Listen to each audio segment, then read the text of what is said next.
have sat listening to your dodgeball gym stories for 13 hours have been cut out of this podcast. I don't care how long it is, listener.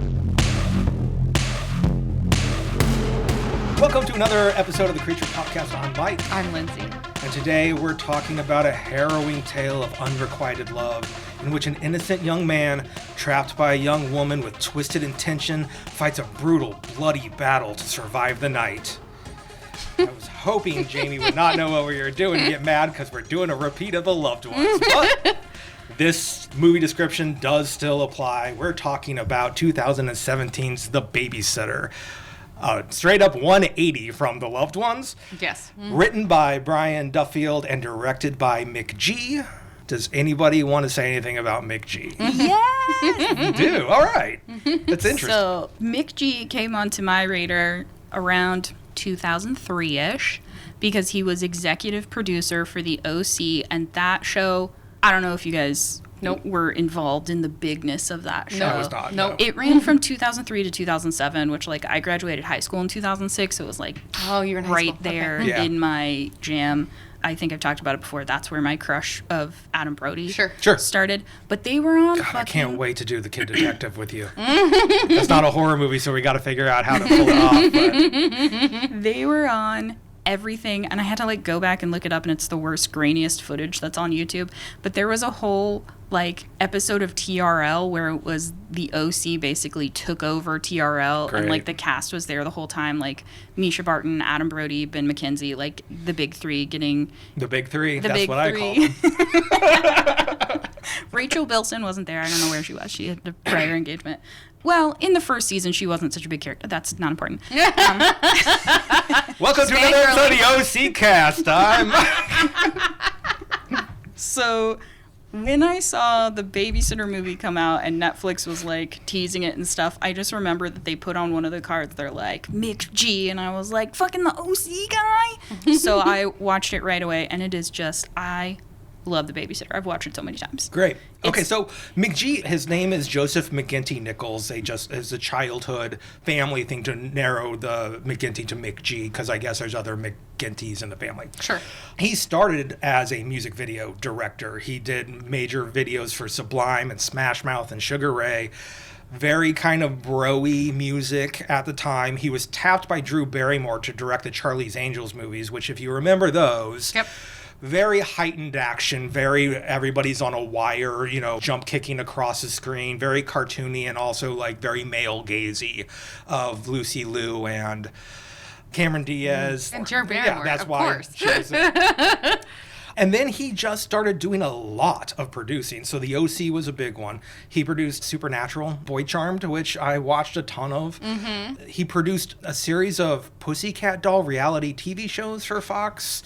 So there's this like cloud of like frat boy stuff over him in general to me. And I admittedly, embarrassingly, started scrolling the Wikipedia for the allegations tab.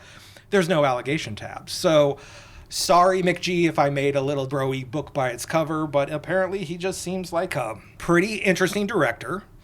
Bounces around. He also did a Terminator movie with Christian Bale, Terminator Salvation. Mm-hmm. He did an American remake of Spaced, which apparently didn't make through the pilot because Edgar Wright's Space is so good. Because it's amazing, yeah. And then he produces a ton of stuff. This is some of his latest stuff. This is, like I said, 2017. So that's McG. I will say, too, I wanted to add in the, like, space of music videos, the OC's big thing, too, was, like, music was huge in that show, hence why they took over TRL. But they would, after every season, release a CD. It was like the OC Volume 1 that was like a mixed CD of all the music on there. And Seth Cohen, the character, was like this big emo kid. Like his things were like Death Cab for Cutie and like the Cramps and the Kinks. Didn't and they do that for Buffy? Yeah, I mean they did it for a lot of it. They did it for 6 Feet Under. There was a whole the music of the show. They did it for this. The Babysitter has a CD. Well, most movies have soundtracks. They do now. Yeah, or they always did. They always did. But I would say McG's music video sensibilities really led to people like James Gunn to later on be like, I need to figure out a reason for diegetic music to be in my space Marvel movie. And that of course, to this day. It led to something like we were watching the new Alien show, and I got so fucking pissed off at it because it's not my cup of tea. We'll put it that way. And two, it's like Noah Hawley found an iPod Nano in the back of his file cabinet and just threw it at somebody and said, put it on shuffle for the music, the needle drops in that show. Right. It's fucking wild. I blame people like James Gunn for thinking every music decider can do this or should do this, because it takes an art of being able to drop a good song at the right place that is thematically important to anything. Okay, we've gone on. We've gone on. I wanted to say one more thing about the OC. In terms of music, they also, in later, maybe like the second or third season, they introduced like a club that's in it called the Bait Shop, that's like down on the pier, where bands would come and like live it's bands would play. It's the Bronze from Buffy. Yeah, same thing. Yeah. Yeah, and they did a whole episode where Rooney was on it. God, I loved Rooney. Still love Rooney.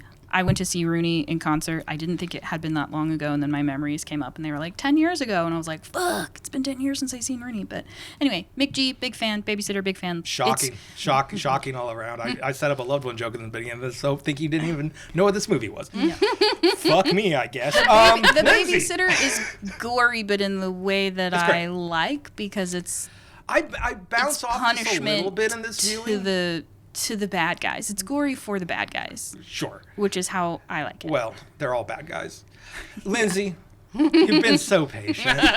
Would you like to tell us a little bit about The Babysitter? Sure. Okay, so I really like this movie. Great. And I guess there is a lot of dialogue that you need to watch this movie to enjoy. Also, and I will not be able to. How the OC is. Yeah, I will not be able to impart any of that in our synopsis today.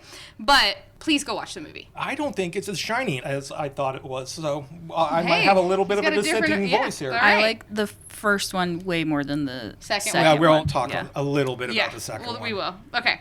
So the movie starts out with a boy. He's like 12 years old, and his name is Cole. Yeah. And this is played by Judah Lewis. He's done a bunch of basically genre flicks. He's in this and the sequel. He was in that Kurt Russell Santa Claus movie and the sequel. He was in Suitable Flesh. Didn't make it through that movie. Yeah, he's the hot guy. He's the sex symbol in Suitable Flesh. He's all grown up. Yeah, I will say in between when the first one came out and the second one came out, because aren't they only like 3 years apart? 2 years. 2 years. And it doesn't make any sense. When I saw we were just talking about the second one, the previous part, I was like, oh, they replaced the actor. No. And then I looked it up and I was like, that's that kid? Every single person in this movie spurt, like, showed up for the sequel. Instantly, he hit a growth spurt. I was like, well, what? That's how boys grow. Well, the girl did too. I was like, you guys were little babies. She looks a little more similar to it. She's baby faced still, but yeah, Judah definitely I was like, grew up and slimmed out. I really thought they got a kid who was like 3 or 4 years older, and I was like, oh shit. They played fast and loose with the sequel because they say it's 2 years later, but then they basically claim that he's 14 in this movie. Well, he's 12. He's 12 in this movie. So but in the second one, he's supposed to be like They lost 16. a couple years somewhere in the sequel. Anyway. Well, and there was also 3 years between the two movies that actually came out. Actual 3 years, but the placard in the sequel says 2 years later. Yeah. So they played time. Let's talk about this. Timey-wimey stuff. Yeah. Okay. All right. So this is Cole. Yeah, and he's in the school nurse's office, and he's avoiding getting a shot. And his nurse is hilarious. He's amusingly admonishing him for being scared, and he's like, I'm not scared. This is the beginning of a cascading series of bad male role models for this kid. Yeah. That I really clocked for the first time going in. I don't think his dad was a bad male role model at all. His dad is fine. His dad is fine. His dad is Did you notice that his dad and mom fine. don't have names in the cast? They're literally No, mom they're and mom dad. and dad. They're mom and dad. And they're big funny stars Oh, at and the time. I love them both But so much. We'll get there. I will say his dad coddles him too much. Sure. That is, I think, his dad's problem. Maybe. But anyways, yes, he's got a lot of bad role models, and we'll talk about that as we go through. Which I think is part of it, because they're like, what is it to be a man? And they're like, is it one of these? When we get to the one moment of a good man and young man interaction, it comes out of nowhere, and it's my favorite part of the movie. Okay, so Cole says, I'm not scared, and the nurse gives him the shot, and he screams so loud he can hear throughout the school. And then afterwards, he's alone in the gym, and he gets hit by a ball, and a basketball on the head. A jock yells pussy at him. And the title card comes up. This is a nerdy, milquetoast kind of a kid who will slowly learn is scared of pretty much everything. And this is his life. This is his life, yeah. So we're standing outside the school, and he's next to a girl. Her name is Melanie. Yeah. And she's giving him random facts about the Mayflower. This is true. The story about the only child born on the Mayflower, Oceanus Hopkins, 1620 to 1627, is true. Oh, he was a baby. He died. Well, it's the Mayflower. That was a rough beginning of a few years historically. I know. But it's funny because he goes, "Where did you learn that?" And she's like, "School's not for learning. That's what the internet's for." And I thought it was going to be some weird bullshit, but I looked it up. I'm like, she's correct. She's correct. Yeah. There is another child that was born on the ship, but only after it was anchored in the harbor, and that kid's name was Peregrine White. Yes, which we know about that. Cool fucking names. Yeah. I'm going to name my kid Oceanus Peregrine. But the really cool thing about this is as they're talking, it's outside of school being let out. Their conversation is in a bubble of real time, and everyone else around them is moving in slow motion. I didn't realize that. It's beautiful, and it happens again later. I'll bring it up. But when these two kids are talking to one another, the rest of the world has disappeared. It's like a safe bubble for both of them. They're best friends. It's fast, it's metaphorical, but it's really well done. Yeah. So Melanie's dad shows up, and he's in some sort of muscle car. I don't know what it is. It's a 1972 Chevelle. Of course. Yeah. Of course you know what it is. And it has a 74 written on the side. I saw that. And that is an incorrect. I triple-checked. That's an incorrect date for that car. Okay, gotcha. So Melanie says that her dad got the car during the divorce to make her mom jealous, but it didn't work because it's just a car. They keep calling this a douchebag car, and I guess I'm a douchebag. This is a beautiful car. The dad is absolutely a douchebag. Oh, yeah, he's such a an douchebag. over the top. I don't think it's the car. I think it's the dad. Cars are just cars. Cars are just cars. It's about this how man inside you this car own is it. terrible. Yeah. So then Melanie actually asks Dad to give Cole a ride home, and he's like, "Didn't your parents want you to ride the bus?" And then he starts revving the engine so he can't even he does not want Cole anywhere near him or his daughter. So he leaves. So Cole walks home. Yeah, Cole walks home. He doesn't get on the bus. Yeah, and on his way home, he is accosted by a BMX gang. Yeah, there's 3 bike bullies. They're his peers. They're about the same age as him. They're 14. Okay. They're 14. They I didn't specifically know this kid talk was about that. 12 until the very end of the movie. I looked it up, so I knew it was 12. They don't mention his name until the last act. Because at first I thought he looked a little too young to be 14. I mean, he probably was 14 in real life, but I'm so they call him peppered. 12 in this, so. But in real life, he probably was 14. Sure. But they pepper us with so much older actors on TV, it's hard to tell what their actual ages are. Right. Anyway, so this BMX gang pushes him down. And then we hear, "Hey." They are a cartoonish group of 14-year-olds who are all, the main one is Jeremy. Yes, he's named his bike. Yeah, that's Cindy. Cindy. This is his bike. And he's got 2 sycophants as his, minions behind him. Yes. But he's got the main one. And they push him down, and then we get intro music, and Samara Weaving walks up. So here we go. Yeah. So as this character named B walks out of the sunlight to Boys Wanna Beer by Peaches. Oh, yeah. It is a complete scene steal as she steps in, and it's Samara Weaving, which we've got to take a little moment. If you don't know, She's she is in so much stuff. She's in a lot. She's in less stuff than you think. Okay. And it's weird because I was going through it and I'm like, I've seen all this and it's only 4 or 5 things. She is statuesque, blonde, and everybody wants to call her a new scream queen, but I would prefer her to be called a sneer queen or a smirk queen because she doesn't scream a lot. No, she doesn't. You're probably right. She is Australian. She's tough as nails.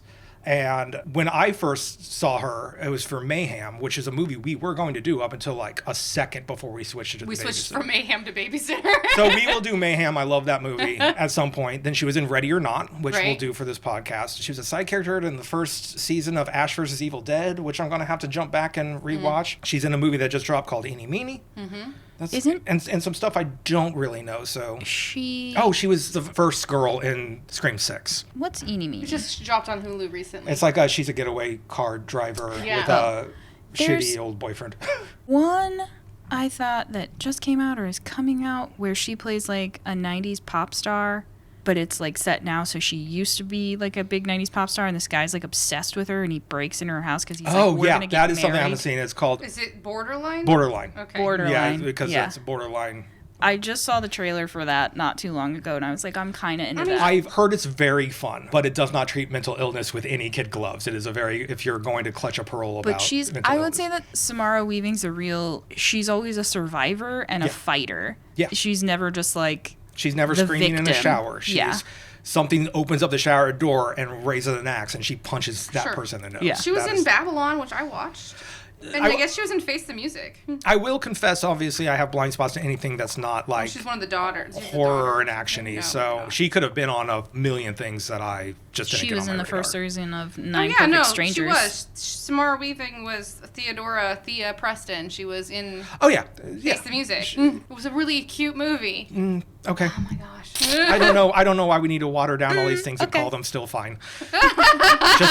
just goddamn watch the first one. We don't need like they shaved Keanu's face and he looks so bonkers as an old shaved man. I'm like, just let him have a beard.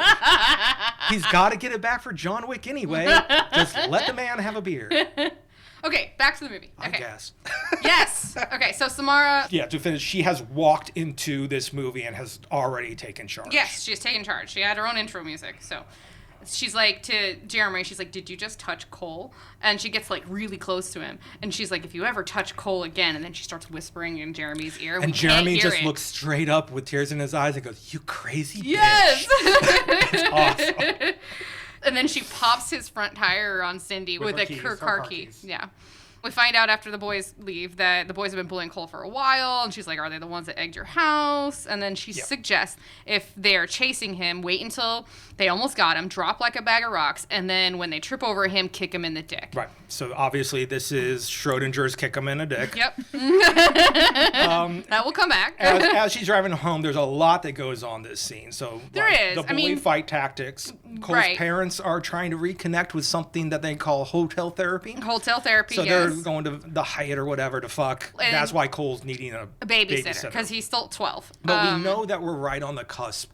It's talked about here and there, but the whole vibe is that Cole is just on the edge of aging out. Of needing a babysitter, but also he's still terrified of everything. Yeah. They treat his mental state like it's very fragile. Sure. It is. And it's in transition because one of the things that I know I might be a little boom here, but just as they're traveling home, there is the rooftop of his treehouse sitting on the curb. Yep. And there's a little conversation about how, oh, your treehouse is being taken down. You had a lot of good times up there. And he's like, yeah, but Dad says it's getting... So there's this like little tiny war about growing up that Cole's going. Which you and I know about. I didn't want to grow up. You and I both bonded later on talking about our youth, about how much we held on to childhood. Hung out with younger kids and everybody like pat us on the back for being nice to the younger kids when we were like, we just still want to play with the toys. Yep. We don't want to grow up into this mean garbage place. So we both really identify with this like kind of 1 foot in childhood while the world is moving on. Right. Yeah. So we also learn in this scene that Cole definitely has a crush on this babysitter. Obviously. There's a little male gaze here that she clocks and he's immediately apologetic for. I mean, we have to learn a bee clocks everything. Like she is aware of her surroundings all the time. I love this little 12-year-old boy thinks he can get away with stuff. And there's a scene earlier where he lies to her and he looks away and she's like, I know you're lying to me because I can tell every time you lie, you look down. You look to the side and that'll come back in a big way later. Will. And this moment of like catching him looking at her boobs is unspoken. It's just... She looks at him, he realizes he's caught, and she does a little thing, and then it's diffused. They don't call it out or, like, smack a wrist or whatever. It's just a moment that is like, and then it's back to they have a really nice relationship. Oh, they do. That's beautiful. The whole movie kind of balances on these two. Again, but to see the whole effect, you need to watch the movie. Okay, so Cole's gone up to the side of the house, and we learn Leslie Bibb is his mother. Yeah. And I love Lizzie Bibb. She's great. Awesome. She's underneath this crawl space that is inexplicably filled with tarantulas. Yes. Where are they supposed to live that their crawl space is filled with tarantulas? Oh, I don't know. Where does this movie take place? It's somewhere in California. There's no reason for... There's no reason for tarantulas. It's that very 80s trope of like, we need scary spiders that are big enough to capture and wrangle. So and we're also not hurt anybody. Yeah, we're going to use tarantulas. Yeah. And for them to pop up in this basement, I'm like, is no one talking about the tarantula here. I mean, Cole talks about the spiders and how he spiders, yes. Yeah. Got loose We didn't realize they were Not tarantulas essentially at first. what would be someone's pets in this part of the country. Yeah, they're like, Cole, why are you so afraid? It's fucking the size of a kitten. I'm afraid because my crawl space has exactly two things going on in it. Giant tarantulas and hundreds of mice. This house is infested. They should all. Or this movie Mom would have is been a just lot crazy. shorter. They should have all left and just hired an exterminator. That's what the boy tented said. the They house. needed an entire tent over this house to spray it because it's not just Mom's crazy. When he's under there later, there's like a minefield of already caught mice in these traps. Yeah. And I'm like, these are just rotting rodent corpses under your house. You all are going to get the plague. Okay. Anyway. So then we're at another scene and we learned that Ken Marino is his the dad. Yeah. And he's teaching Cole how to drive. On a racetrack. They're on a racetrack. On a stadium-ass racetrack. Ken Marino also only plays the same character That's true. over and over and over. Really? He always plays an idiot, and it either goes one of two ways. Either he's a nice idiot or he's a mean idiot. Okay, fine. But he's always an idiot. He's never... No, I need to push back. In Party Down, he starts as a mean idiot, becomes a nice idiot. Goes back to being Did you see the Residents on Netflix? Did you watch The Residents? Not yet. I started No, I it don't and know I'm like that one. 5 minutes in. He's he's an idiot in that too. Just So, Have you hysterical. watched any of his dad band No. videos? I love watching the dad band videos. They're so great. I have bounced off Ken Marino's face pretty hard, apparently, because when watching this, I'm like, I can't wait for this guy to kind of go. He seems like a very nice dad. Yeah. But the boy obviously is scared of driving, and he can't get basically the car moving, and kind of stresses out, and his dad's like, okay, well, we tried. Yep. And I think at least get the car moving a little bit. Yeah. You're never going to break through this wall of fear if we just immediately shut it down. Sure. And it shows up almost immediately later when he doesn't allow Cole to have a knife, Yeah. which is such a... I mean, he was misusing a knife. We will talk about it. Fine. So then Ken Marino, dad, he starts like, hey, let's do donuts, or I feel like donuts, and starts doing donuts in this parking lot. Right. And the kid is obviously scared, and I'm like 100% with him. I'm like, my dad just randomly started doing donuts in a parking lot. I'd be Neither one of us terrified trusted too. our dads to not kill us. Yes, no, I never trusted my dad But not to kill that's me. what I'm saying. It goes from, I'll let my son bail out of just moving this car a little bit, and then I'll immediately terrify him with a vehicle. Yes. Like, he sucks. Why? He's like, look how scary it could be. Yeah. Okay, so that night, Mom asked Cole to clean up the toys in the hallway, and I had to mention this because it comes back. And the hall is full of like little trucks He's upset. and cars. I feel like there's a couple attributes that Cole had in the script that didn't fully make it realized in the Sure, movie. okay. He's clearly a car kid. Yeah, he's a he car likes kid. model cars. Yeah. So he has little remote control cars here and there. Earlier in the next morning, he'll have a full-on buildable, customizable Like an RC RC car. So anyways, she asked him to clean it up, and he literally picks up one and says, much cleaner, and it goes into his room. And so earlier in that conversation, Dad mentioned that he was binging Mad Men, but he was too young for it. It doesn't matter. Was too It deep. hardly But comes like up. this kid, like literally, is so interested in being grown up, but also not interested in being grown up. He Googles Mad Men, and He literally stays stays up all night watching. night long watching Right. Mad Men. It is. It's, He resents the fact that somebody was like, well, you're just a little kid. And he was like, I'm not a little kid. I'll show you. Yes, exactly. I remember being 12, and I remember being on the cusp of both sides, and it was so hard. And everyone around you is underestimating not even what your real problem is. They're like, well, because of this attitude towards this and this fear, everything else is inaccessible to this person. So everybody dumbs down everything where you're like, no, within us, we contain multitudes. And this kid is obviously very curious. And like you said, somewhat resentful of being told this is too dense and is going to go over your head. Yeah. To be fair, Mad Men would be boring as fuck to me as a 12-year-old. Oh, absolutely. Absolutely. I can't believe he managed to watch it all night long. Anyways, okay, so the next morning, he's trying to use a butcher knife to alter something in his remote control car. Yeah. One of those buildable kits. And Dad takes the knife away because obviously he's misusing it. You should not be using a giant butcher knife to unscrew a screw or something. That's true. You should have. Who's But never used a knife as a screwdriver? Exactly. I have multiple times used a knife to unscrew. No, there's screwdrivers everywhere. Not as close as a knife is. Because a knife's right there. You mean like 8 steps instead of 2 or Yes. something? Our screwdrivers are downstairs. Guys, That's saving 6 you whole need steps. to manage your ADHD a little better, guys. I just skipped 6 whole steps. Mine is like, get into this thing as fast as you can. Yes, so that is actually something I'm actively working on my ADHD, like every day. Well, I'm non-diagnosed, so I don't know what it is. But now, how I solve this problem is I never put anything away, so everything's on a table. Fight that. The screwdriver's right next to the knife now. Now it's a dealer's choice. You're like, this is a Phillips head. I really need a flathead. Knife it is. That's the other thing. If I can't find immediately what I need, if it's the wrong kind, I'm going to stop looking. If I pick up a Phillips head and I need a flathead, and I was like, knife will be fine. Knife will be fine. I'll be like texting Michael, for the flathead. Where is this? And he'll tell me where it is. He knows exactly where it is. So Dad takes to have his hands and is like, we're not going to use this anymore. But then he goes, we're going to put this in the dishwasher. We make a very obvious underlining of where this knife is for later. Yeah. The payoff is...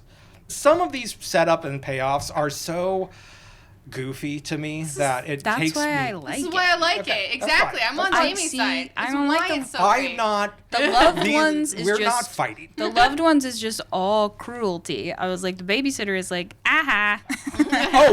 My joke in the beginning was how obviously polar opposites this is from the loved ones. I'm just like, aha. Okay, so... This is a more enjoyable watch than the loved ones, 100%. Absolutely. Yeah, I enjoyed it. because just the bad people are getting it. Right. Well, part of why this took me 3 hours to make notes is because I kept like watching the movie and then I'd have to go back. You're like, Sure. wait, shit, what happened? Sure. So that was a good sign that I was enjoying myself. Okay, so we're on the bus, Melanie and Cole, and he's like, Mom and Dad are going away to have sex tonight. Right. So a couple things here real quick. Melanie, school Melanie, friend Melanie, and asshole Chevelle dad live across the street and one over eyesight from Cole. That becomes important later, just the setup. And again, when Melanie and Cole are talking in this school bus, it's just the two of them having a normal ass conversation. Everyone around is a bunch of chaos kids, but they're all in slow motion. I love that. I'm so mad I missed this. Yeah, you should check it out. It's a really interesting shortcut subtext for how safe they are just having a normal moment together. So they're talking, and Melanie tells Cole that she thinks that B's probably going to also have boys over to do it tonight. And after he goes to sleep. They're and so young. I know, they're so young. Have boys over to do it. Yeah, and he's like, I'm going to stay up and find out, you know. She's basically daring him, like, how do you know? You should stay up and see what happens when you're asleep. So later in the afternoon, from as soon as the schoolyard, Cole sees B at Foxy's Mini Mart with a nerdy type boy. Yeah. And they're obviously flirting. She puts her head on his shoulders and stuff. And Cole's just watching from the other side of this fence. Yeah. And then he gets hit in the head with a ball again. It gets called pussy again. Did anyone else have a problem in middle school and high school where it felt like they got hit in the face with too many balls? Too many balls. I mean, this was the last time I played basketball. I got hit in the nose and almost broke my nose with a basketball, so I never played ever again. I don't know if I was just uncoordinated or I wasn't paying attention or... Dodgeball wasn't allowed in school, but we played a game called Avoidance. Okay. Which is dodgeball. Yeah. And one time I got hit and then was walking off to be out. Because also I didn't move that fast because I kind of wanted to go sit and be out. So I get hit in the leg or something, whatever. I'm walking to get out and then I get slapped so hard in the side of the face. It makes that it's the ear. It's a tang, and then your ear is off. Your ear shuts off. I didn't know what happened. I thought my head exploded. And then the kid who threw the ball was like, "Oh my God, I am so sorry." And I just screamed, "I was already out."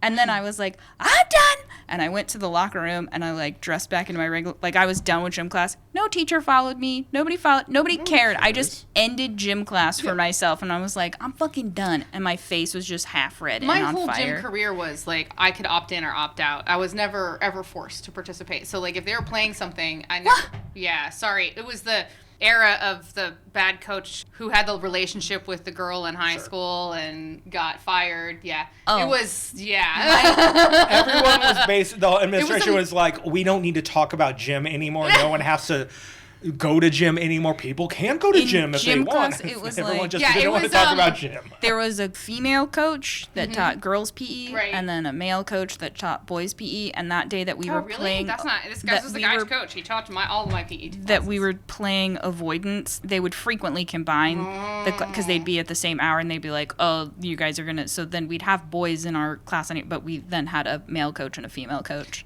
in there. But no, you always had to participate. But you didn't have to just be sit there. good at anything. Nope. You just had to be there. And so I would just be there. And when we played avoidance, I would just sort of thrust my shoulder forward to like get hit. And then I was like, oh, shucks, I'm out. And then someone on the team would catch the ball and they'd be like, you can come back in. And I was like, no, not me. Somebody else. Sometimes I wouldn't even get hit. I would just walk over quietly, and people were so chaotic. Like, so many people were into it.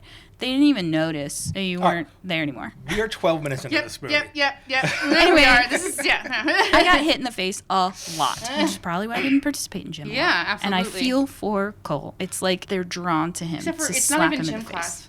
face. It's just happening. So mom and dad are leaving. Okay. You guys slipped right the fuck back into gym talk. Okay, so my thing with this one is like, why the fuck did we have to change the camera angle to being Cole's This is the beginning. I don't understand. This is the beginning of all of my complaints with this movie. Okay.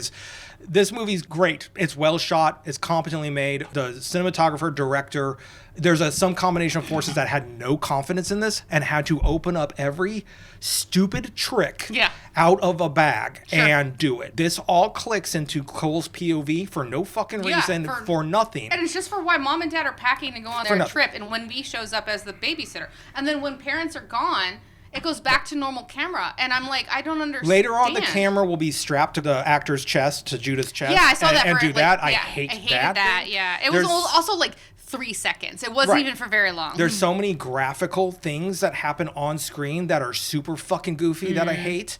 Yeah, because they sort of introduce everyone. Well, that one's fine. I love that one. That has a practical purpose in a movie, especially in a movie that is suddenly going to introduce 5 brand new characters right at the top of the second act. You need that. But then we'll get into the other more egregious, stupid forms of it. When the slow-mo versus the characters talking in normal speed happen, I'm like, that's a beautiful little touch. And then we get to this, and this is the start of, I just emptied out every tool I had out of my bag, and we're going to use them all regardless of Boy, never purpose. Ever watch the OC. You'll be so pissed off. Or let me put together a highlights reel. I really do think that this elaborate bag of tricks comes from doing music videos. Yeah. Because every music video is going to this fast motion and maybe slow motion and maybe strapping a camera to someone. And he had all of these things at his disposal, so he's like, why not use it many times? This movie's an hour and 20 minutes long. When you start using that many fun little tricks, it just gets discordant to me. Sure. This part did bother me. But anyway, so parents have left and the babysitter B has shown up, and now we're having a dance party, which is very cute. I enjoyed it. This is all to Foghouse. I just want to make love to you.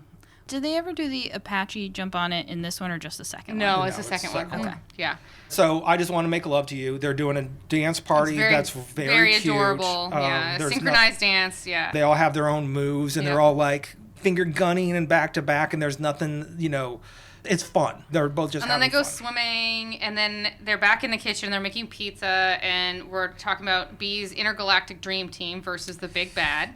Sure. And she gives us, I don't really care about who characters are. And then It's all a too complicated game that they played to pay off later. They did. It's not worth the payoff. I mean, fine. It was fine. It was lovely. Like when I'm looking at the day that she just made for this little boy, it's like the best babysitter in the world day. It's fun. Everything is catered to what this boy... She calls him dude, which I love. Yeah. I find that very endearing to be like, hey, man, hey, dude, come on.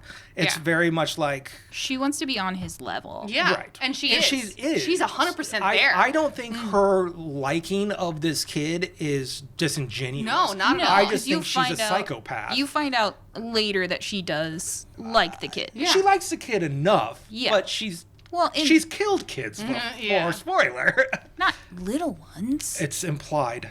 No, it's implied that she's hurt other children. Okay, anyways. We'll get there. So, you can interpret it a couple ways. Yeah. So, basically, yes. Not little ones, just teens. Who cares? Well, they even do a scene in front of the movie where they act out the movie. It's 12 teen. It's a tween. That's a preteen. That's not a teen. It's a tween. And this kid's 12, so you said just teens. But she never tries to kill him. We're talking about hurt. Oh, no. But she's shooting a shotgun at this boy in this movie. But is she really? Yes. She could would have hit him if she wanted. Then she could also just leave. She could also just get in a car and go away. How many times have you seen the second one? Once. Just once. I think that's part of the second one is that it tries to explain her behavior. I think the second one came about, and a lot of the criticism of this one is like, how bad is B? And so they probably tried to pave over that a little in the second one, just like they mysteriously lost 2 years in the second one. There's some retconning going on. Anyway, it doesn't matter. Anyways, I wrote rooster couch because it was hilarious. There is literally a couch covered in rooster fabric. That's true. They have a little heart-to-heart on this couch about, I can't really remember. Cole. Yeah, they have a moment, but whatever. And then B gives Cole a shot to help him sleep. Now, hang on. Did we skip watching the movie on the side of the house? I said they were watching a movie, and then you guys interrupted me, so I just went on. You know what? I'm so sorry. I haven't been interrupted at all during this podcast. I have sat listening to your dodgeball gym stories for 13 hours have been cut out of this podcast. I don't care how long it is, listener. Anyway, this is another big setup to limited payoff, but I only bring it up because it's bonkers. It's so cute. It is a projector. They're sitting in the backyard. This is a giant projector projecting 1971's Billy Jack onto the side of the house. And they are both standing up in front of the projector light, acting out the scene, the lip syncing the scene between the hero and the villain. Meanwhile, the entirety of the backyard is covered in low gray, like haunted house fog. Yeah. And I'm like, stays that way the whole night. It's fuck? very Final Girls, remember? Yeah. What the fuck is this stage setup? It's spooky, ooky, and weird. Yeah. But it's a cool little thing. And it made me go, these people are so rich. Like, no one has a problem here. Everyone has 5-story tree houses and similar story in the IMAX on the back of their house and a swimming pool. Anyway, who cares? It's easy to tell stories that don't matter when everybody has all the money. When everyone the biggest problem they have is a psychopathic babysitter. Yeah. Okay, so anyway, back in the house, B gives Cole a shot to help him sleep, and he's like, aren't you going to do it with me? And so she leaves you to get another shot, and... Which is the first time you go, okay, this is weird. Little wiggly Why are you giving a 12-year-old a shot? And how this is presented is this isn't the first time she's gotten him a shot. But she's just like, I'm tired. I know you're not tired, but let's do our thing where I give you, like, it's brown, whatever it is, whiskey or a rum of some kind. Probably whiskey. So anyway, he decides to like ditch the shot. He ditches the shot in the plant and pretends when she walks out that he's coughing from. Yeah. And you gotta remember, like the whole time he's trying to catch her having sex or having boys over or whatever. So that's why he's throwing away his liquor. He throws away the shot because he doesn't want to fall asleep. Because he knows the liquor will probably, because he's done it before, that it's gonna help him fall asleep. So later, and he's in bed and he's actually talking to Melanie on the phone. They actually decide that she was trying to make him sleep because she's going to totally get laid tonight is what the words they use. And he's going to stay up and find out. Right. So then we watch the clock. It's 11:40 and the doorbell rings. Yeah, real quick, there is a little moment here where B comes in to tuck him in and he's like, thanks for knowing me and treating me like I'm okay. And she's like, you don't think you're okay? There's a real moment there where they both like super connect. I'm like, oh, this is an authentic relationship. Yeah. Anyway, he stays up, doorbell rings. 11:40, yes. And he hears multiple people. And Melanie is like, oh, it's an orgy. And so he has to Google what an orgy is. He has to Google orgy. Oh my God, I love it. So then he's like, I'm going to go find out. And he leaves his bed to go outside, then looks through the slats in the stairs to see a group playing Spin the Bottle. It's basically an open hallway on the second story so he can look down through the banister to the floor below. Yeah. And it is a circular carpet with a bunch of new characters around it, and they're spinning a bottle. Playing Truth or Dare Spin the Bottle. No, they're playing Spin the Bottle until you get down there, and they're just playing Truth or Dare. It's a weird cross-grained idea of you don't need a bottle to play this. No, you don't. So anyway, then we go through the introduction, and it literally goes around the circle to Max. So Max is the Max, quarterback. the jock. Allison, the cheerleader. Clearly, because she's dressed as a cheerleader. Sean, the comedy. He's the clowny dude, I said. Yeah, comedic relief, yes. Sonia, the crazy girl. I said, no. I'm going to do this now. Wait, you do it. I call her the arty aloof girl. She's got a beret and everything. But because she's played by Hannah Mae Lee, the Pitch Perfect puke angel, you say that she's the crazy one because you're carrying her story over for Pitch Perfect. She carries some of that character with her into this movie. She is crazy. She does slowly become the most murderous. Yeah, she's the most like into what they're doing. Well, everybody true. else. That's I not like true Max. at all. Max is the craziest. He's just violent. I'm going to spoil this right now. surprised how much I love Max in this movie. Okay, yeah. I know that is like, oh, you're going to love the shirtless jock. And I'm like, I kind of love this character. Sure. And then the last one is Samuel. And the last one is Samuel, it's which a we nerd will from the know. parking He's a lot nerd from the earlier. parking mini mart. They're going to call him Sacrifice Sam. We know already that he is we already knew that. invited to this place for bad intentions. For something bad, yeah. So, yes, Sonia is the girl from Pitch Perfect who whispers, and Allison is from some Disney show I remember my kid watching when he was a kid. Shake it up. Thank you. She's Bella Thorne. Bella Thorne. Yeah. Okay, now, is Max the guy from that TV show where he gets uploaded into the space? Okay, his name is Robbie Amell. Yeah. Okay. I think he's of an Amell. Like, I know there's a CW Green Arrow Amell guy. I'm sure they're related. Yeah, I think they're cousins. I think they're cousins. So we're just sitting around. John is Andrew Batchelor. I didn't know that one. He is incredibly famous for being online funny. He had like millions of Vines. Do you remember the Vines? Yeah. Okay. I remember Vine. He was like a Vine star, and now he like has a lesser TikTok star. It's basically the same thing. Okay, so they spin the bottle, and B is dared to kiss everybody there. So she kisses Max a la Godfather 2. And then, is an absolutely egregious tongue kiss and the next, to I Want Candy. Yes. Which has made me go, all right, I got to go back to McGee's Wikipedia page real quick. This is Allison. She's kissing Allison to an egregious, way too much. Just tongue. So much tongue. And sharing of gum. And slow motion spit strings. It is a lot. I was like, I don't need this at 47 years old. Yeah. And then she licks John's face. Mm-hmm. And then she kisses Sonia on the forehead, and Sonia kisses her back. And then we get to Sam. And he's super weirded out about the whole situation. And he's like, I don't even know you guys that well. Yeah. He's off-put by this. He knows this is too weird for him. And she's like, just close your eyes. And he's like, oh, I haven't closed my eyes, but you guys are all still here watching. And she's like... I love his logic. Yeah. He's like, closing my eyes isn't going to fix this. Yes. And she's like, it's not weird. We're just having fun.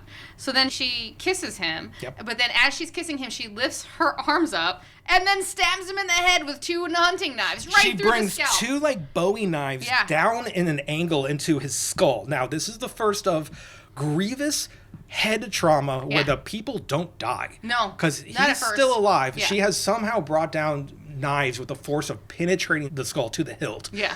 Blood, font.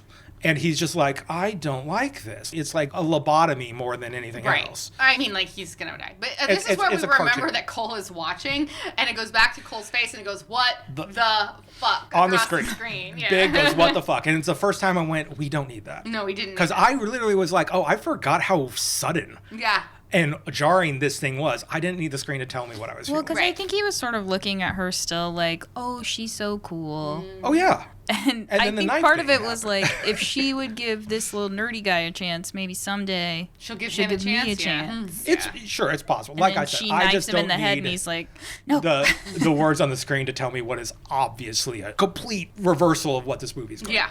So the troop of friends, whatever, they are collecting blood from the wounds in the boy's head into gold goblets, chalices, whatever you want to call them.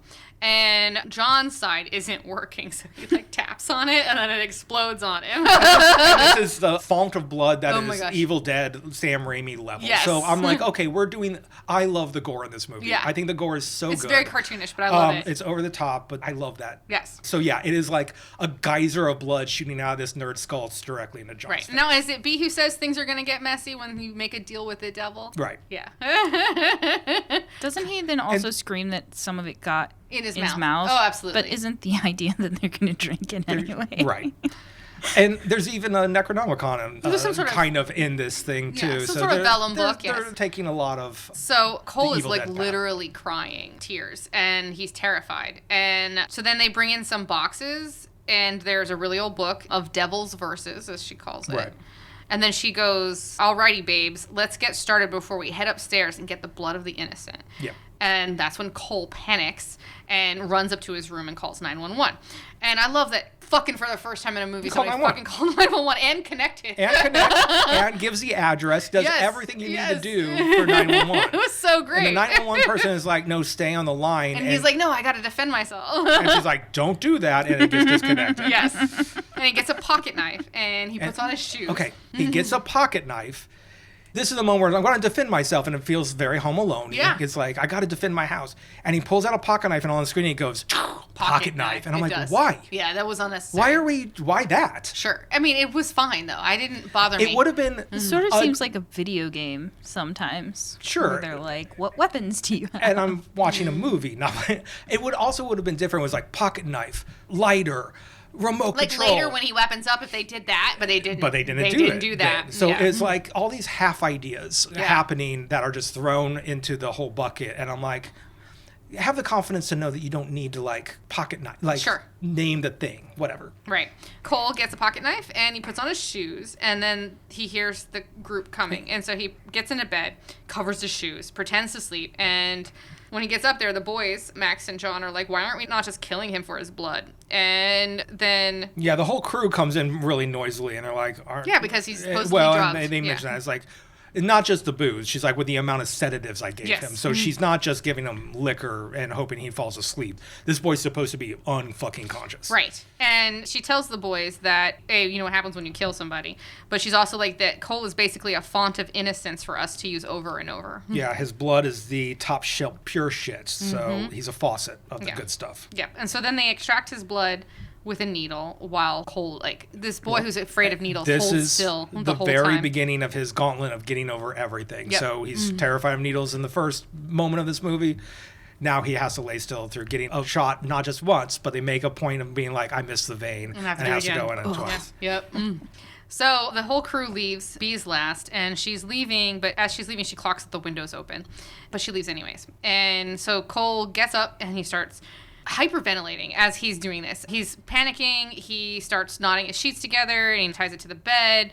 And then as he throws it out the window, and then we see B is behind him. And This is another pretty realistic thing when you tie sheets together and throw out the window, and it goes down nowhere near as far as you want it to go. It's like halfway there. It goes down like maybe 2 feet underneath the window. Yeah, it's not much. And then he sees B. Yeah, and it's almost a jump out, scare. And he passes. It is a jump scare for him at least. She's just like right there. And he literally passes out. So he wakes up and he's tied to a chair, and all of the troop of teens are all spaced out posing. And Max now doesn't have a shirt on. And he's like, the first thing he says when he wakes up is, why is he shirtless? Why is he shirtless? They never answer. No, well, never once tell us why he's shirtless. I imagine he got blood all over him, but it doesn't matter. Yeah, but the other guy got blood all over him, and he's not shirtless. He doesn't have the abs, because Allison, the cheerleader, goes, "Are you kidding?" Look at him as an answer to the question. I know. And this Max does have he's pretty ripped. I thought that was funny. I kind of agree with you that Max is my favorite character. This is the beginning of me loving Max. Max is fucking hilarious. So then, for some reason, Sonia forces him to eat a cookie, and she has a thing with cookies. Well, because they say that cookies. Awesome. This is showing B's concern for Cole passing out. She's like, "You fainted. I took your blood. Your blood sugar's low. Eat a cookie." Yeah. And he's like, "I don't like cookies," and you know that. And she's just not having it. So this is her ostensibly trying to take care of him. Sure. So he wants to know why he's awake, and he gets his pocket knife out, and he starts cutting the rope. And immediately, this is a lot of fun reversals. It is. You have to watch it. Unfortunately, there's a mirror behind him. Yeah, and Allison's like, "It's so cute. We could see you." Like, it's the moment of a movie cliche that's instantly diffused. Yes, and then I love it when Allison's like, "I can see you. There's a mirror behind you," and he just starts going cutting harder. Yes. Like, you're really going at it, aren't you, bud? So they're talking as he's trying to cut himself free, and they actually get to a place where they all believe that Cole didn't see anything, and that it was blood for science that they were trying to collect for Cole. And because he's like, "Why didn't you just ask me, and I would have given it to you?" And it was all a misunderstanding. But then in that very moment, cops busted, because you remember he called the fucking cops. He does say untie him right at the last moment to be like, "I think we're all gonna play nice." Yeah. And then the cherries and berries pop up, and she's like, "Why are the cops here?" So basically, the cops bust in. Max throws a fireplace poker through the eye of one of the cops, and the gun goes off and shoots Allison in the tit. Which we need to underline so often in this movie. Oh my God, over and over again. Because also suddenly her tits deflated. She said there's deflate, a bullet. and I'm like, that's not how boobs work. Yeah, unless it's already got maybe she already had implants. Even a silicone thing wouldn't deflate. I don't think it would. Your body would absorb it back up. Maybe. Well, that wouldn't explain why she was upset about her tit. I was like, maybe she was wearing like a push-up situation, like a water bra. And her water bra. She's just very, very mad. She also is, instead of there's again for fun, a lot of stereotypes that we're really enforcing here.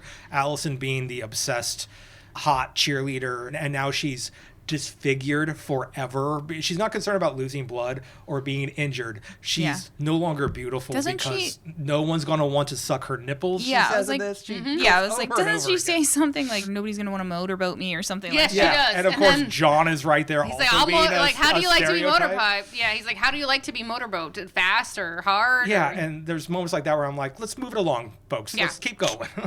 So anyways, the first cop's been stabbed to the eye with a fireplace poker with an insane throw. Still alive. Yeah, still alive. And then B comes up behind the second one as he's like yelling at everybody to like calm down, and he's holding their gun at him, and she slices him across the neck. Right. I actually Googled this to see if there was actually a term for this, and it's literally just called a homicidal slice across the neck. You were looking for a term of killing somebody by slicing from behind? Yeah. I was curious if there was a term for that. Wonder how Lindsay knows the terms for things is because she's like, I should look that up. I mean, but to garrote somebody is a wire it's a wire, around the neck. Yeah. So, yeah. But this didn't have a term. It's literally, like they said forensically, it's literally called a homicidal. Sometimes I worry about, I don't know, just sleeping at night with you around.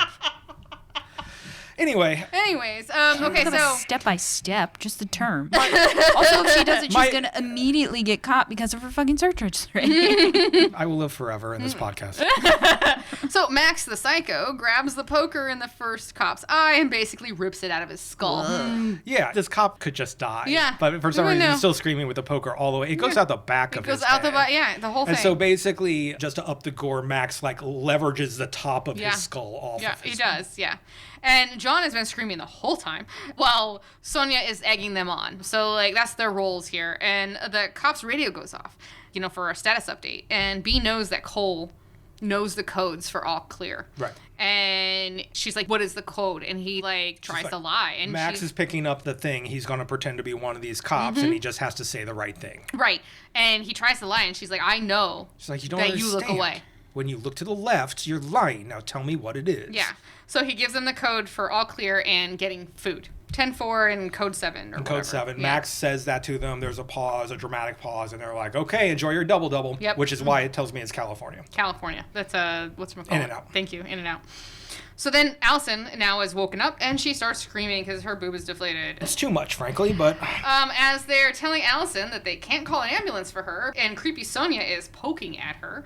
You're right. She does take on the kind of, psycho mannerisms pretty quickly. Yes, she does. Cole gets up and runs up the stairs. John follows, literally says, this ain't Home Alone, and then steps on one of the cars in the hallway. And does the most Home Alone thing in the movie. He does. And then slips over the railing, smashes his head on the lower railing, smashes through the table, and a neck is pierced by a pointy glass award. It's beautiful. It happens super fast where basically he falls over and hits everything he could possibly hit on the way down.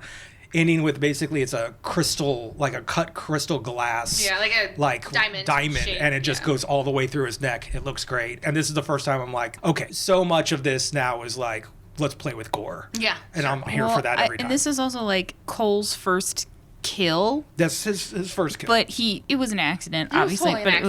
But it's also he's like, I'm responsible for that. Yeah. So the rest of the crew, they walk up on the body, and then this is when B is like, get him. Yep. So Max goes after Cole. And so Cole runs into his room, barricades the door, and he runs back to his original sheet plan, where he throws the sheet back out the window.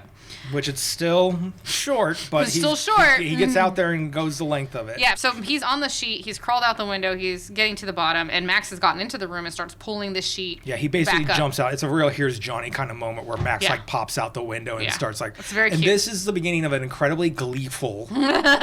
The Cole and Max relationship is murderous. Max is having too good of a time. He's a total psycho, still shirtless. But there's something about this whole exchange that slowly forges a weird relationship, micro relationship in the middle of this movie. Sure. I think this group of students is definitely B has brought together psychopaths and sociopaths. Exactly. Because that's the only kind of person that would be you're going to sacrifice your classmate and then make a deal with the devil and then you'll get your prize. Like, that's the only kind of person who would do that. Right.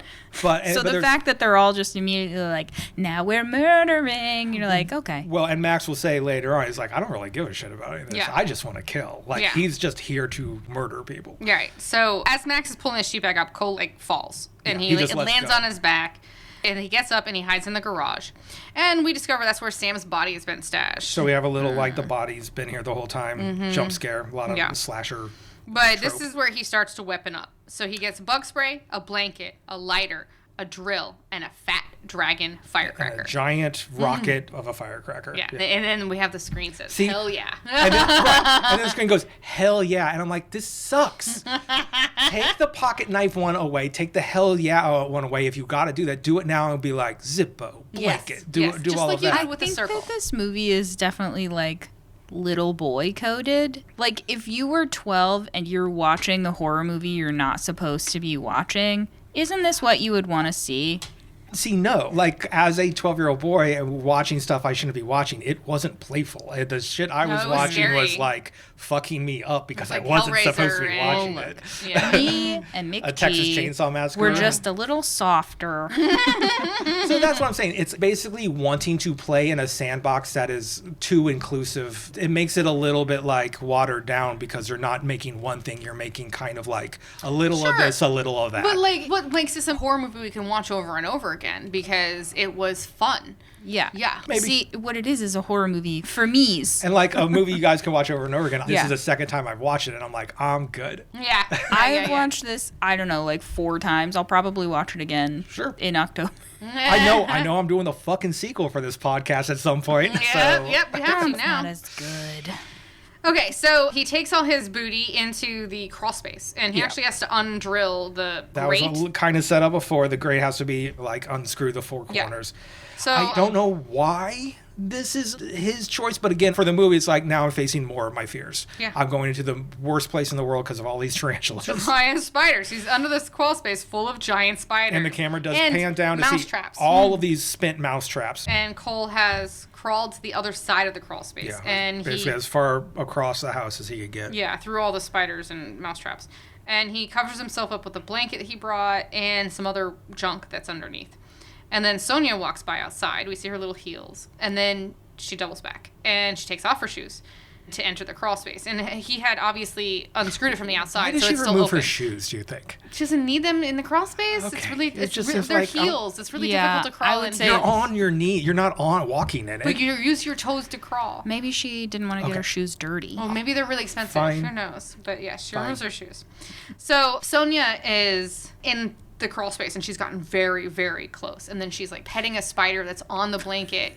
Yeah, that Cole there's a is little bit of a under. misdirect here because she's like, Good there's boy. weird piles of Yeah. like luggage under here and stuff, and she's punching at it.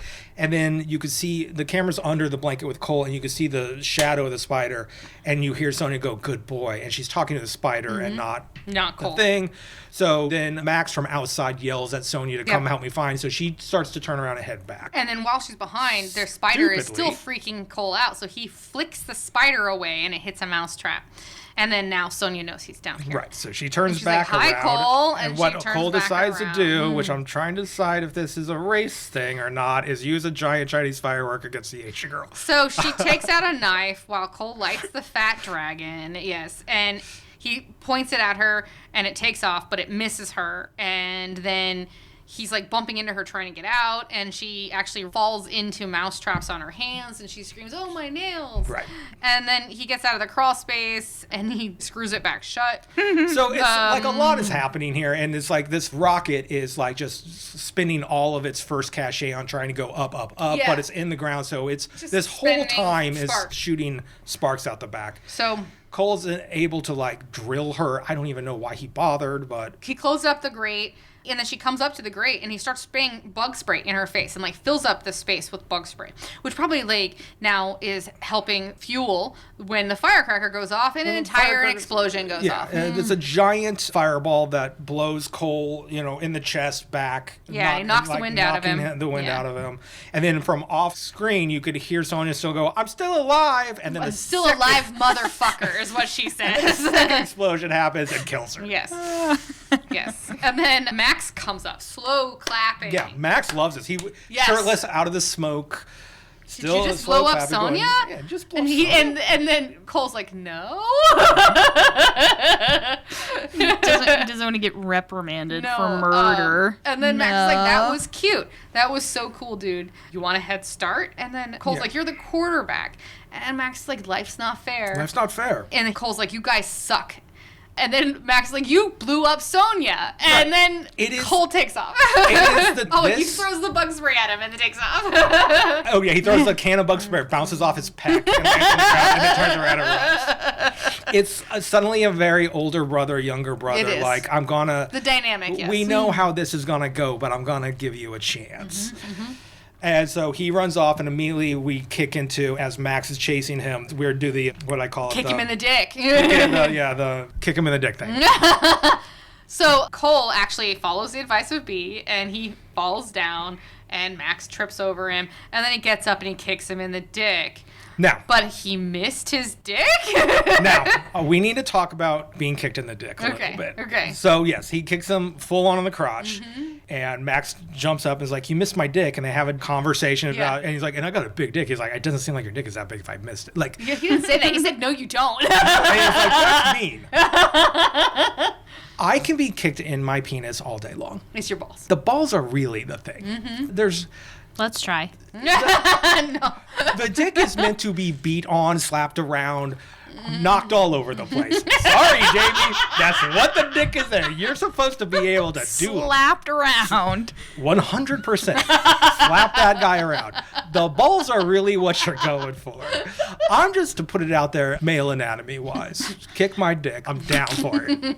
But not my balls. But leave my balls alone. The episode is Kick My Dick. I know. Let's just move on. We all knew what it was going to be. So, okay. Max has now grabbed Cole by the neck, and he's like holding him up. Straight up Jason Voorhees off the ground. And then in the background we hear eggs cracking. This is great. Yes. Max is so incensed that some kid is egging this house. Like, is your house getting egged? We're not gonna stand for that. No. He drags Cole up front and asks him, what are you gonna do about this? Are you kidding me? Is how Cole responds. Yeah. He's like, are you kidding me now? He's like, no, I'm not. This is your house, man. Yeah. It tells him he has to go out there and with crush a little that bit bitch. of pride. This is what I'm saying. It's not the best male role model, but it may be the best male role model in this movie at this time for this kid. Is this one guy going, we need to stand up to something here. He literally does. He's like, you go crush that bitch. And then he kisses him on the forehead. And then he kisses him him on the forehead his and lets him way. go. It is like meaningful. And I was just like, It's I need to so- talk to my therapist about this. 'Cause this is endearing to me. Max is just the most insane character. Yes, he's completely insane. Maybe I've had a lack of positive male role models. You have. You can never tell how he's going to react with you. No. He's just like, he just wants Cole to die with some pride. Exactly. So Cole tries to stand up to Jeremy, and it's adorable, but Jeremy isn't having it and punches him in the face. So he tries he does the Billy Jack lines from the projected movie earlier and tries to be like the big macho guy. Yes, he does. And does a failed spin kick and falls on the ground. Yes, and Jeremy punches him in the face, yes. And then Cole tries to actually tell him the truth and asks Jeremy to help. And Jeremy's like, okay, cool, I believe you, I'm going to help you. And then just smashes an egg on his head. Right, and rides off. Yeah. And then Max comes and picks him up and tells him he did a really good job by standing up for himself, but next time, crack him in the face. So Cole says, if you kill me, you won't get what you want. And this is where Max is like, I came here to kill people. I didn't come here for what they want. You know, I literally, that's all He's I'm here like, for. I'm not here for promises, I'm here to murder people. So then Cole just cracks him in the face. Just And like Max he told goes, him. Cole! He's so proud of him. He was, and he's like being a cheerleader for He's like, that's so great. And now Max is going to kill him. Yes. It just kicks right into like chase murder. Yes, and he's chasing him. He heads for the treehouse, and he starts going up the ladder. He's doing the Warriors come out and play. Yes, and Max is like, you can get it, dude. Yeah, you got it. And Max is like cheering him on. As he's chasing him. So then Cole gets It's up. super sweet. It's I don't very understand. sweet, yes. Cole gets up. Super sweet. There's no question that Max, when he catches this kid, will kill him. Yeah. But in the meantime, it's pretty He's sweet. just a whole totally cheerleader. He's down for whatever Cole's gonna do. Cole gets up to the top of this half torn down treehouse, and he breaks the ladder rungs to keep Max from coming up. Yep. And he's up there. He's scared, but Max Max just sneaks up the climbs rope. up behind him. There's a rope, so he climbs up this rope. And he's such a good psycho. Like, he's doing the... He's doing the Jason Voorhees sounds. He's doing the come out and play. And he's the like Warriors appearing out of nowhere because like literally he came up this rope and then I'm like, he's not here. Yeah. But then he just appeared there. Yeah, he really is like a Jason figure in this point. It was great. And then it really reminded me a little bit of Behind the Mask: The Rise of Leslie Vernon, where it's like I'm playful and having fun, but I am going to kill you. Yes. I have the ability to just disappear and be a psycho. No, that definitely was the same character.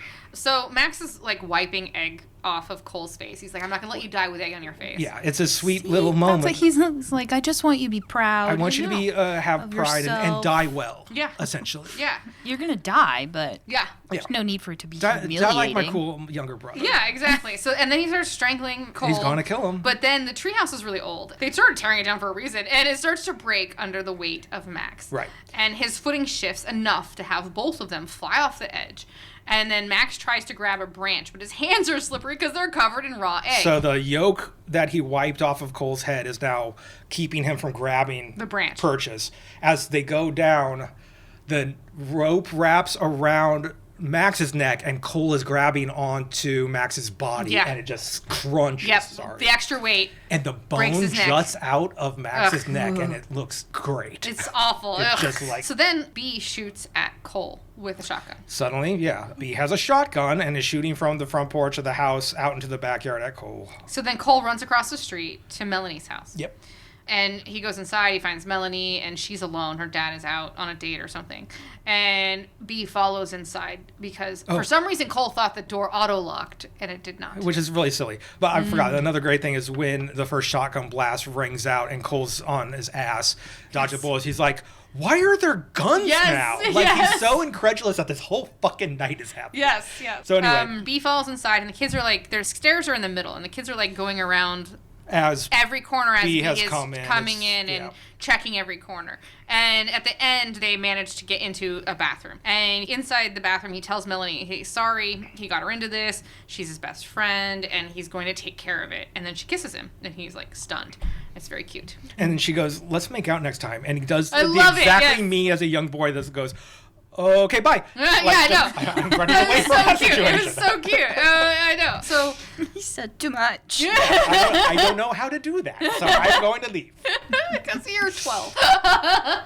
So Cole runs outside yelling for B to come and get him. Like, he's really trying to get her attention, away from Melanie or whatever. So then he goes into his own house, and it's super dark. This is the first time we've been in the house dark. And yet it's all cleaned up.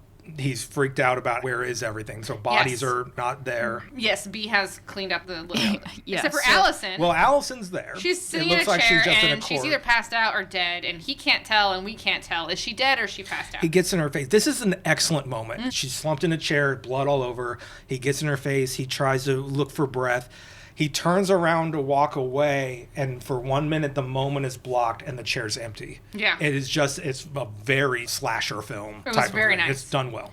And then in the kitchen, he finds this old book. The Necronomicon and he reads it, a sacrifice to get your dreams. And this kid is reading hieroglyphics. So I'm like, did you see any English in this book? No, I wasn't looking that closely, though. So it's just like, is there anything Cole doesn't know? He knows police codes. He knows Necronomicon. It seems like he doesn't hang out with people a lot. Sure. I mean, it could have just been a weird hobby that B had him learn that language, He has 17 weird hobbies. Yeah, he does. Okay, so anyways... He then is now attacked by Allison. Like, she full-on attacks him. Yeah, Allison has, woken up and... She's slap-fighting him, and he's 12 years old, and she's attacking him. She gets so upset because Cole hits her in the boob. In the bullet hole boob. And she's like, I feel violated now. And I'm like, everybody here is so crazy. So then Cole and Allison talk about why she was involved, and he tries to convince her that they could just walk away. Tells her she's pretty still, even though... Because she wanted to be, She wanted to be a journalist. She wanted to be a journalist. What she said, which doesn't have any requirement of physical... Unless it's a TV journalist. Yeah, I think that's what just I being a thought. Journalist is whatever. But then she decides she doesn't give a shit what he thinks. There's a lot of war journalists with bullet holes in them. Yeah. So then he's like, I remember where that knife was my dad put in the dishwasher. This scene. Right. Oh, I know. I love we this need scene. We need to talk about but penises it's again. not there. So now, Flash. to the parents. So the butcher knife, not where it was supposed to be in the dishwasher. Yeah. We flash to The parents in the hotel. What I call the lackluster hand job. Yeah. This is a trope that is done over and over again. A disinterested hand job. It's just like, both of them are disinterested. Right, and this is a Breaking Bad. This happens in America. Guys, there's no such thing as a bored hand job. There's also no such thing as a good hand job. But if you're just going to sit there while someone pounds around in your lap, which you can do because that's what a penis is for, but you don't care, then just don't do it. Just slap it around like that. Like a cat. Like a cat. Bada, bada, bada, bada, bada. That's what it's there for. But if you're not down, just save everyone a little bit of carpal tunnel and don't do it. Don't do it. Do anything else. He's not into it and she's not into it. Do something else. Watch a movie. It's an obligation at that point. Which is not a thing. No. Then don't do it. Yeah. So in this bored hand job moment, she's like, hey, did you put the knife in the dishwasher? Don't put it there. It belongs in the butcher block. Yes. And so we cut back and the butcher block's right behind Allison, so she pulls a knife out. Yes. It was cute. I liked it. Funny. I liked it. It was very funny. And unfortunately, Cole now has gotten a lighter as his only weapon and trying to bring a lighter to a knife fight kind of thing. So Allison is like right there. She's going to kill him with that knife. And then her head explodes into bits Pretty all good head over explosion. his face. Yeah, he's splattered B in has gore. shot her. B has blown up her head with a shotgun. This is what I'm saying. She's still like... She still likes him. She still loves him. She just shot the other girl so she wouldn't stab Cole. Yeah. She needs Cole's blood. Yeah, it needs to be innocent. She needs Cole's blood. How long can he be innocent after he's just murdered a bunch of people? Is he really Maybe still it's virgin. innocent? It's probably that is innocent. what the rest of the story is. There are other virgins. Well, that's what the conversation we're about to have is. So she's like, now I gotta skip town again, and what are we gonna do? See, so she has to move towns because Yes. she's done this before. And he says... Cole grabs her book with a lighter and he threatens to burn it. And he's like, I want to know what is going on. Right. So the breakdown... So B as Cole sticks up for herself, as B says, blood of the sacrifice plus blood of the innocent, over the pages of the book, gets what you want. She used to be like Cole. She used to be afraid of everything. And what am I doing? What is happening right now? Does it say Michael will now take over? It says Mike, what are the ritual details? What are the ritual details? You said, okay, so you didn't write it down. I did. No, I said Michael will now tell us the ritual details. She just was like taking notes and she's like, he'll do that part, I'm sure. Don't need to write it. I feel like I should be applauded for knowing my lane. Thank you so much. I believe you said thank you when I first started doing it. I think that's on Mike. I did say thank you. I was like, yes, he did exactly what I needed You're to like, do. I don't need to write all this. I just had to share that. He'll know. That was great. She used to be like Cole, afraid of everything, and now this process, however she's doing this, has made her what she is today. Cole says he's not the first kid. Yeah. And he won't be the last. She's just going to find another faucet. And she's like, oh, yeah. I say B doesn't want it to be bad, but is willing for it to be bad. Yeah. And then she has a plan for the cops to believe it was her and Cole against the rest of them. And they actually go through all of the plan in the movie, visually. Yeah. This is a really cute little thing. So I got caught up where she's like, oh, you heard that? And Cole's delivery of, this is my house. Yeah. Is so poignant to me there because it's like, you don't understand. I have power here. Yeah. It's this weird little like moment of weight that I loved. Sure. So yeah, B says, hey, you and me, we could just say we were attacked by all these other assholes and we defended ourselves. And they took the time to redo parts of the movie where it's Cole and B fighting together against everything. It was beautiful. It looks great. It was great. So then she asks Cole what he thinks, and he's like, I have a plan too. And he lights the book on fire and runs out. And of course, B goes after the book, trying to put the flame out. And I love how like every time she touches the fire, it's green. It's green. It's burning with a green flame. Yeah, and which is Dungeons and Dragons. Yeah. So magic burns green. Sure. Yeah. Cole runs down the street, gets into Melanie's dad's car, which keys are in the under the visor. And drives it really fast at his house. And he hits the ramp created by the treehouse roof. Uses by the treehouse roof as a ramp, which spins the car, which is something he was talking about earlier with his RC car. Yep, and it spins the car, crashing into the house where B is trying to put out the fire. And lands on B, essentially. It lands on B, yeah. So Cole gets out of the car, and the car is on top of B. Like you can see, it's from like the waist down, she's covered. And she asks for his intergalactic dream team. She's like, you didn't tell me about that. And he said, you didn't ask. Yeah, and so it's Admiral Adama, Data, now you're going Predator, and then them. It matters now. And it's them. It's Cole and it's B. Yeah. And she's like, I didn't realize we could put ourselves in it. And he's like, it's science fiction. You can do anything. You can do anything. And she's like, I'm the big bad. And he's like, I know you were a big bad. And I'm the adult here because when I realized you were the big bad and betrayed me, I drove a stolen car through you. Yep. It's a pretty fun delivery. Yes. I don't care about your stupid book and your stupid cults. Yeah. And then he's like, goodbye. And he goes out. She tries to do the ET finger and he refuses. He refuses. Yeah. He's done with her. He goes outside and the cops have come and Melanie's dad is pissed about the car. And the BMX gang, I love this part, is outside. And then Jeremy shows up and they tell him what Cole did. And he's like, we're leaving. And they're Jeremy's still not cool. Yeah, Jeremy's still not cool. But the crew is like on Team Cole. Yeah, and they salute. They just salute him and he nods at them. It was so And Jeremy has cute. to go off alone. Yes. He lost his minions. Yes. And then Mom and Dad show up and they hit Cindy in the process. Cindy being Jeremy's bike. Astute listeners would have to really like Cindy.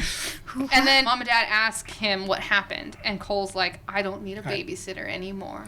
And we end with The Babysitter, playing by Betty Wright, which if lyrically is about, hey, single moms, babysit your own kids and keep yourself sexy. Otherwise, a 16-year-old is going to come and steal your man. That is what really? Yeah. Specifically, 16-year-old. Wow. It's quite a song. So then, after credit scene? There is an after credit scene. This is the first time I saw it. When doing the podcast, I really let these things go and go, oh. All it is a fireman going through the wreckage of the front of the house. It pans around. You see where B used to be. Her body is gone. As he turns around, a screaming B attacks him. A jump scare. And then it cuts back to credits. The end. All right. Yeah, man. I don't know. You love it. Oh, I did love it. Still love it. It's fun. It's fun. I feel like it lacks a little bit of confidence. I had kind of a hot take about some of the dialogue in this movie. But Tell me. I'm curious. I'm actually not going to go into it because I love the dialogue in this movie. Some of it was a little... Okay, this came out in 2017. Obviously, this didn't clock for you guys, so I'm probably being... And this is about gender, speaking of gender in this movie and how women are... This felt like the first little, or one of the older... kicks to a response to Me Too that hasn't blown up yet, to be like, oh, you just said that a man had to save the galaxy in the first thing. Sure, she did. And then Melanie later on saying, he's like, last time I saw a girl kiss someone, she put knives in a dude's head. And Melanie's like, not all women are evil. And I was just like, none of the events of this movie are saying that, so why are the characters doing don't worry, we kind of hate women, but women are fine also. I had that I might have been in a space last night. And obviously, if you guys love this movie, then who the fuck am I? All I am is a stupid dick that gets to be punched around. There was a little bit of dudes protest too much about women in this movie. Those conversations seems like normal and everyday to me about... This was the year that Alyssa Milano and... Me Too blew up. Me Too, I knew was around for a long time, and then it blew up in 2017 with Weinstein, and everybody finally getting to Rose McGowan, thank you. That was the other charmed person that came out and was talking about. So I was just like, was this like a unconscious old dog kicking in its sleep before maybe we knew what side to take on this thing? Maybe. I don't know. Yeah. All of that can be cut because... Who cares at this point? We've gone leaps and bounds in the conversation space about that. So this might have been the last safe space for a dude to write a story about how women, and roll your eyes about how their boobs are being shot. I mean, I noticed what it was said, but it was just cool. And then she's standing up for women. And then that was the end of that. Yeah, but how I thought that the conversation ended was she didn't stand up for women. She said she wanted to start over because she accidentally stood up for men. Yeah. It just got a little wiggly weird in what are we talking about here? And I think maybe I was looking for stuff in a movie that was just trying to be fun. Yeah. This is I look for subtext when maybe subtext wasn't there. A video rolling. It's just the cat walking through the podcast right now. Hello, hun. Anyway, now that Penelope's here, we could finally ask, do we have a question from John? Who is your favorite horror writer, author or screenwriter? That's an impossible. I know. I'm going to go. Okay. I'm not giving flowers to Richard Matheson because I did that in Stir of Echoes. So I'm going to take his cohort that I haven't got to talk about a lot yet, which is Rod Serling. Mm-hmm. Rod Serling is a beautiful writer. Mm-hmm. Before he was known for The Twilight Zone, he got awards, I think Daytime Emmys, or maybe there was a television Oscar, I don't know, a big award for what I want to say a boxing movie that had to deal with racism in America. Got all the awards in the world. And then was like, cool, I get to write social commentary. And everyone shut him down. Right. No more talking about race. This is in the late 50s. Civil rights movement is building up. And he got stymied left and right as an award-winning writer. And he was just like, I'm doing The Twilight Zone now. And I'm doing The Monsters Are Due on Maple Street. And I'm doing Eye of the Beholder. And I'm doing all of these things because he later on would chain smoke in these beautiful interviews that you can still watch on YouTube that are grainy and tiny, where he's like, if I hide it behind a monster. Right, it's a parable. It's not. Then the people who hate social commentary and social justice are too dumb to figure out what I'm talking about. Right. And the average person is smart enough to know, oh, the aliens are, oh, the monster's been us the whole time. Right. He was one of the OG, I'm sneaking important stuff into the club in the back of horror. Right. And so he's my favorite right now. He's your favorite right now? Yeah, just in the context of this conversation. I do not read horror. I mean, like, when I was a kid, I was very much into Edgar Allan Poe, which would be the... That's great horror. Yes, but I never proceeded. I learned as a younger person that I really enjoyed fantasy. I really enjoyed closed circuit happy ending things with adventure, and I didn't really want to be scared in my escapism. So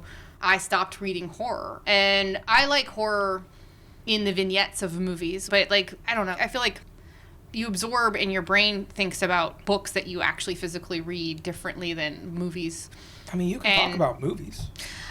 I don't know the writers of anything. Yeah. Like, I would say your favorite horror screenwriter is probably Kevin Williamson, who did Screams. Oh, sure. No, I love Scream. I Know What You Did Last Summer. I love those, yes. The Faculty. I think you really... I like the mystery, and I like the who's actually the murderer, yeah. The teen, and I do early like the 20s teen, aspect of it. Sure, I do like all of that. You're correct. I feel like if I was to ask what are your favorite horror movies, those are up there. But the question was like, who's your favorite horror writer? But he can be a screenwriter. Yeah, but see, I don't know. That's what I did. Yeah. I was not capable of answering that question. I mean, and when you think about Scream, you think about Wes Craven. Right, exactly. Props the director up exactly. I would be sure. thinking Wes Craven, Scream, yes, not the writer of them. For me, when you hear writer, I'm going to think about a book, and it is not horror is not my jam when it comes to books. Not since I was a teenager, and I grew out of that. And I hate Stephen King as a writer, but I like his stories when it's in a movie. It's in a The kid and I just sat and talked about Stephen King. He was having a real Stephen King summer, and we were talking about how he was reading like a biography of Stephen King, right? Or that's something. how it started, on writing. Stephen King's on writing. Oh, okay, yeah. And then he went to different seasons. I can't stand the way he writes, but I like his stories are great. But we were talking about how, like, I love the information conveyed. The journey there was fucking rough, man. All these characters that are talking weird jive and 50s lingo and weird sex bullshit in it, whatever. Yes. And the funny thing is like, when you asked that question, my first brain went to a Neil Gaiman story I read about a fucking lake at the end of the road. Yeah, it's an ocean at the end of the road. Thank you. And I'm like, that's immediately, I was like, I love that story as a horror. Yes. I was like, oh, Neil Gaiman might be it for you because that's the most... Yes. You are the most... I feel like that wasn't horror. No, you are the most prolific reader I've ever met. Sure. You have read everything. Except for like pop horror, and a lot of the stuff you read are like lighter, like you were saying. But then you love Neil Gaiman's stuff, and while he leans into fantasy and fable a lot, there's a lot of horror. There's a lot of darkness. There is a lot of darkness there. So, and some of the darkest stuff I've read is Neil Gaiman. So yes, okay. So it comes down to Edgar Allan Poe when I was a kid. Finally, we got a great creator with serious allegations. Move over, McG. You're fine. Neil Gaiman showed up. And yet he's still fine. Gaiman? Yeah, I think Gaiman's out. Oh, I think he's officially done so. Okay. It's Why do people let this happen to themselves? They get money and they think their shit don't stink. They think they get away with stuff. The structure enables them to do their worst qualities. Yeah, I'm just always like, why can't you be better? Why can't you just be a cool person? Why can't you be a good, nice person? It turns out a lot of us aren't. Fucking J.K. Rowling. Exactly. Why? All that billionaire needed to do was shut the fuck up for the rest of her life. Shut up. Yeah. And she would have been beloved. That's the easiest thing. Just go to a beach and drink your But I feel heart like out. the money feels like it's protection, and they can say whatever they want. It's enabling you to think Yeah. you're special. It's awful. And it turns out you're just an awful fucking people harboring terrible ideas. And then it also lets you, like, if you're I'm sure women do this also, but if you're a dude, you're like, oh, I kind of want to fuck that. I kind of want to fuck that. And guess what?